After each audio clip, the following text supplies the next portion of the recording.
हरे कृष्णा। कल हमने बात शुरू करी थी गरुड़ जी के बारे में। अब हम आगे चर्चा करते हैं। उग्र श्रवण जी आगे कहते हैं, शौनक आदि महर्षियों तदंतर इच्छा अनुसार गमन करने वाले महान पराक्रमी और महाबली गरुड़ समुद्र के दूसरे पार अपनी माता के समीप आए, जहां उनकी माता बिंता बाजी हार जाने से दासी भाव को प्राप्त अत्यंत दुख से संतप्त रहती थी। एक दिन अपने पुत्र के समीप बैठी हुई विनयशील विंता को किसी समय बुलाकर कुद्रू ने ये बात कही, कल्याणी विंते, समुद्र के भीतर निर्जन प्रदेश में एक बहुत रमणीय तथा देखने में अत्यंत मनोहर नागों का निवास स्थान है। तू मुझे वहां ले चल। तब गरुड़ की माता विंता सर्पों की माता कद्रू को अपनी पीठ पर ढोने लगी। इधर माता की आज्ञा से गरुड़ भी सर्पों को अपनी पीठ पर चढ़ाकर ले चले। पक्षी राज गरुड़ आकाश में सूर्य के समान निकट होकर चलने लगे, अतः सर्प सूर्य की किरणों से संतप्त होकर मूर्छित हो गए।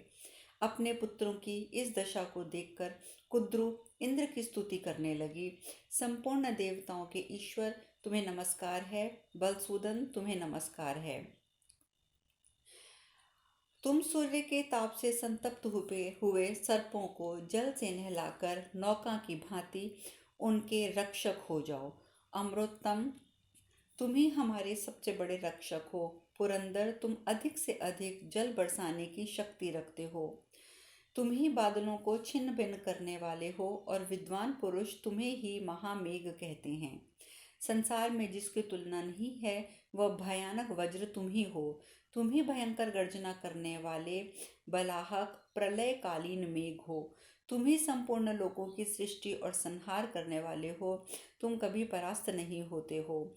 तुम ही सर्वव्यापी विष्णु सहस्त्रलोचन इंद्र, द्युतिमान देवता और सबके आश्रय हो। देव, तुम ही सब कुछ हो। तुम ही अमृत हो। तुम ही परम पूजित हो।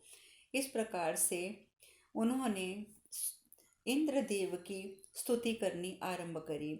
उन्होंने कहा, तुम महान यशस्वी हो। ऐसा समझकर मनीषी पुरुष सदा तुम्हारी पूजा करते हैं। महर्षि गण निरंतर तुम्हारा स्तवन करते हैं। तुम यजमान की अभिष्ट सिद्धि करने के लिए यज्ञ में मुदित मन से सोमरस पीते हो और वष्टकार पूर्वक समर्पित किए हुए भविष्य को भी ग्रहण करते हो। यज्ञपरायण शेष द्विज तुम्हारी प्राप्ति के लिए ही सर्वथा प्रयत्न करके वेदांगों का ज्ञान करते हैं। यहाँ कुद्रू के द्वारा ईश्वर रूप से इंद्र की स्तुति की गई है। इस प्रकार ये 25वां अध्याय पूर्ण होता है। अध्याय 26। नागमाता कुद्रू ने इस प्रकार से स्तुति करने लगी और उनके इस प्रकार स्तुति करने पर भगवान इंद्र ने मेघों की काली घटाओं द्वारा संपूर्ण आकाश को आच्छादित कर दिया। साथ ही मेघों को आज्ञा दी, तुम सब शीतल जल की वर्षा करो। आज्ञा पाकर बिजलियों से प्रकाशित होने वाले उन मेघों ने प्रचुर जल की वृष्टि की। वे परस्पर अत्यंत गर्जना करते हुए आकाश से निरंतर पानी बरसाते रहे। जोर जोर से गर्जने और लगातार असीम वर्षा के कारण वर्षा करने वाले अत्यंत अद्भुत जलधारों ने सारे आकाश को घेर लिया। असंख्य धारा के रूप में लहरों से युक्त वह व्योम समुद्र मानो नृत्य सा कर रहा था। भयंकर गर्जन तर्जन करने वाले वे मेघ बिजली और वायु से प्रकंपित हो उस समय निरंतर मूसलाधार पानी गिरा रहे थे।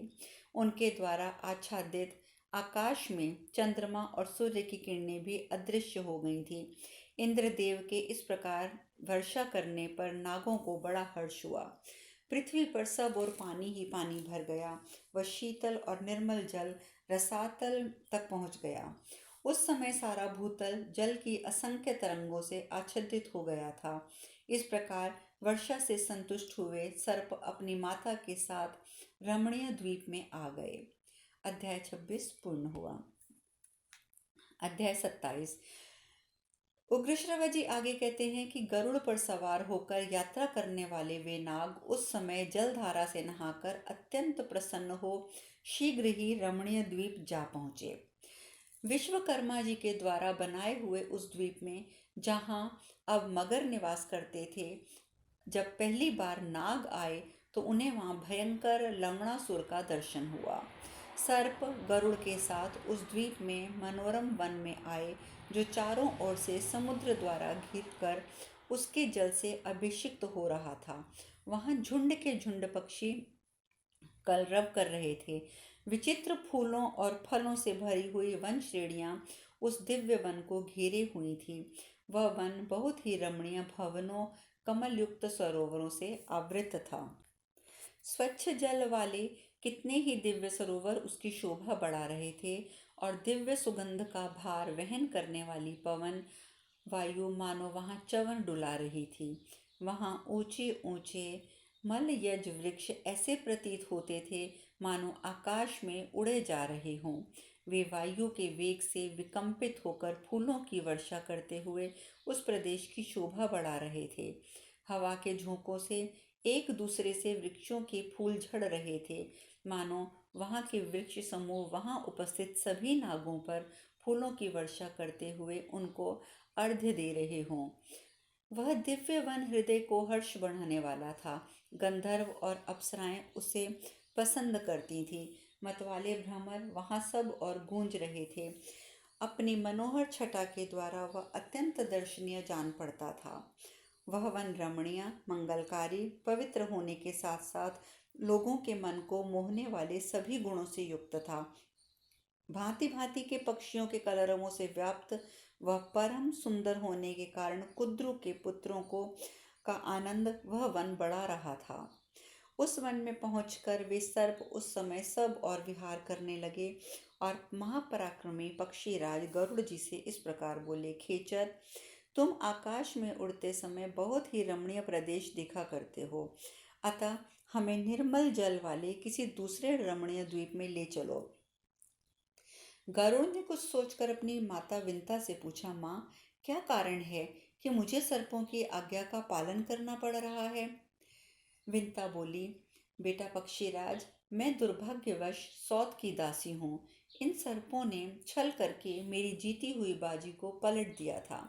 माता के इस प्रकार कारण बताने पर आकाशचारी गरुड़ ने उस दुख से दुखी होकर सर्पों से कहा, जीभ लपलपाने वाले सर्पों, तुम लोग सच सच बताओ, क्या मैं तुम्हें लाकर दे दूं?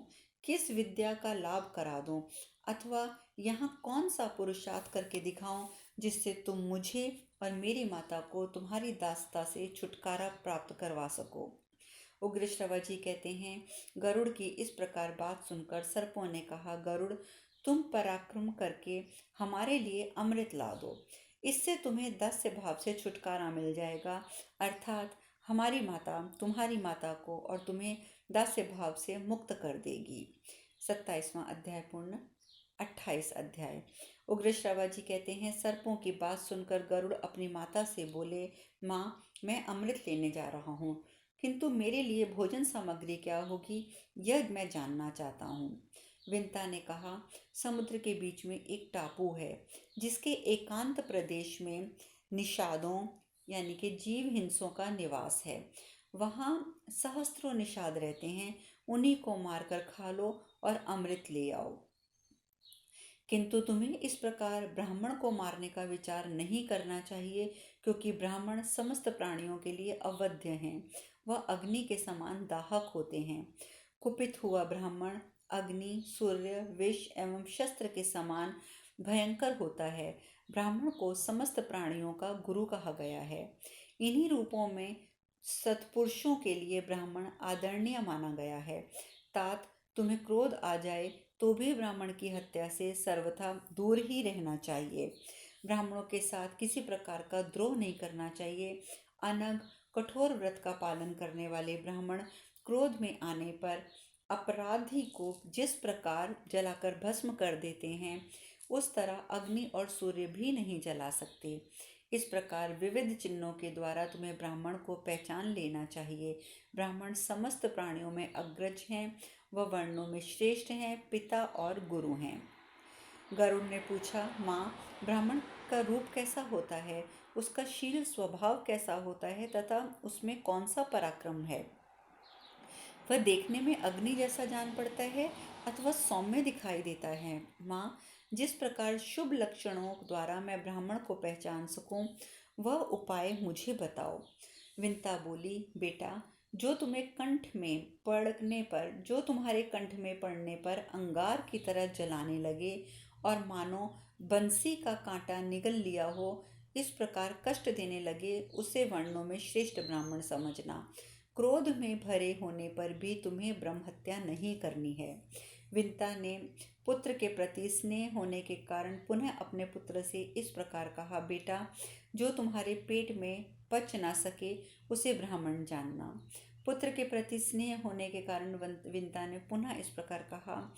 वह पुत्र के अनुपम बल को जानती थी, तो भी नागों के द्वारा ठगी जाने के कारण बड़े भारी दुख से वो आतुर हो रही थी, अतः अपने पुत्र को प्रेम पूर्वक आशीर्वाद देने लगी। विंता ने कहा, बेटा, वायु तुम्हारे दोनों पंखों की रक्षा करे, चंद्रमा और सूर्य पृष्ठभाग का संरक्षण करें, अग्निदेव तुम्हारे सिर और वसुगण तुम्हारे संपूर्ण शरीर की ओर से रक्षा करें। पुत्र, मैं भी तुम्हारे लिए शांति और कल्याण साधक कर्म में संलग्न होकर निरंतर कुशल मांगती रहूंगी। वत्स, तुम्हारा मार्ग विघ्न रहित हो, तुम अभिष्ट कार्य की सिद्धि के लिए यात्रा करो। उग्रश्रवा जी कहते हैं, शौनकादि ऋषियों, माता की बात सुनकर महाबली गरुड़ पंख पसार कर आकाश में उड़ गए और शुद्धा तुरकाल या दूसरे यमराज की भांति उन निषादों के पास पहुँचे।